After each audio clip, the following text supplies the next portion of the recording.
rezume dhe një analizë logjike.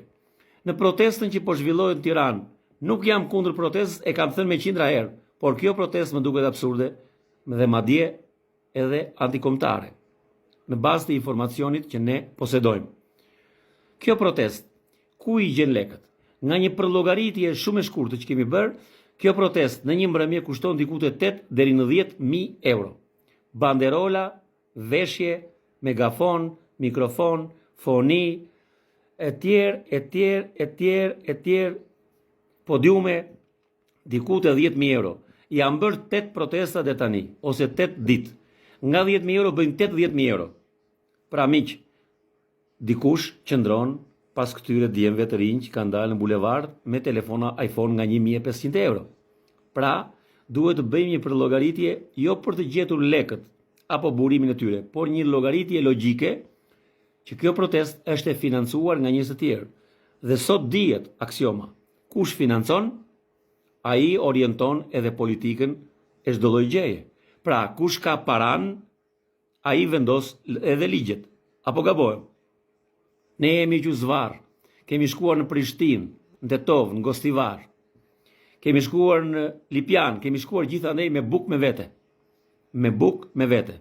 Dhe karburantin e kemi paguar secili nga 10 apo nga 15.000 lekë për të bërë një aktivitet, për të bërë një tubim. Miqt dhe vëllezërit e mi nga Kosova kanë ardhur me lekë borxh.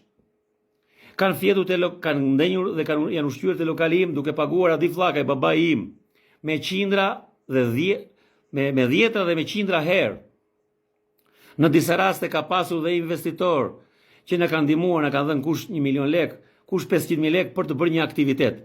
Por gjithsesi, ja kemi dalë duke mbledhur 5.000 lekë, 10.000 lekë në përmiq dhe më shok. Këtë e di shumë mirë Aleksandër Çipa, i cili ka kontribute të jashtëzakonshme në të gjitha aktivitetet kulturore dhe adhetare, duke paguar nga xhepi vet, por edhe nga financimi i bashkisë përkatëse, nga Marin Mema, i cili dhe me financimet e veta dhe me miqtë e vet kanë paguar. Por këta njerëz janë pak për të realizuar këtë protestë që po bëhet sot.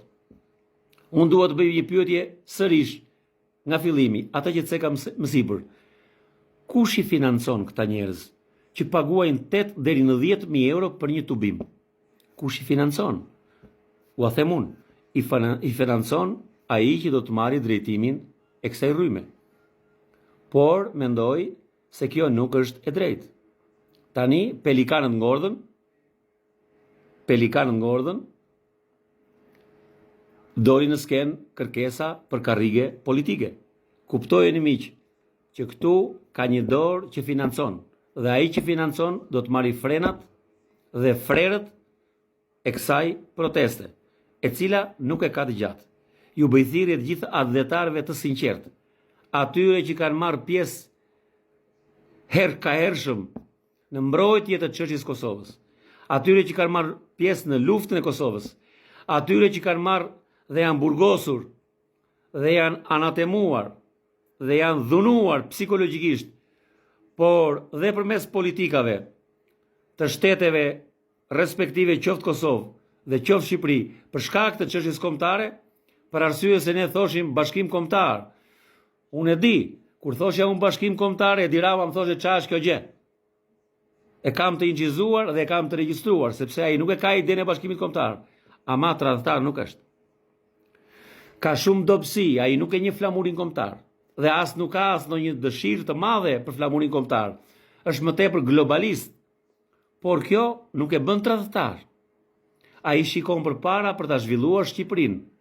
Ne kemi përshtypje tjera dhe duam që Shqipërinë ta bashkojmë me Kosovën, ta bashkojmë me Malnezi, me Luginë e Preshevës, me Maqedoninë e Veriut, me ato pjesë që na takojnë dhe me çamërinë mbi të gjitha. Dhe të krijojmë atë Shqipëri historike siç ka qenë, por kjo do vi gradualisht. Edi Rama është një udhëheqës modernist, por nuk është tradhtar. Unë nuk mbroj Edi Ramën, unë mbroj kauzën e çështjes kombëtare. Kauzën e çështjes kombëtare. Prandaj flamingot le të ngordhin, por unë dua që mbi të gjitha të mbijetojnë dhe të jetojnë në luks shqiptarët përmes investimeve strategjike. Mos e harroni miq, investimi qoftë dhe i njeriut më të fundit Amerikës, i njeriut më të degraduar, në Shqipëri, për ne është vlerë dhe është krenari. Sepse pa atë Amerikë, gjysma e kombit tonë Kosova nuk do të ekzistonte. Nuk do të ekzistonte. Kush i del kundër Amerikës është antikombëtar, nuk është shqiptar, nuk njeh gjakun e të shmorëve, nuk njeh Adem Jasharin, nuk njeh rilindasit, nuk njeh kombin shqiptar. Binduni miq, rroft kombin shqiptar nga Preveza në Nish dhe reflektoni ku i gjejnë financat këta.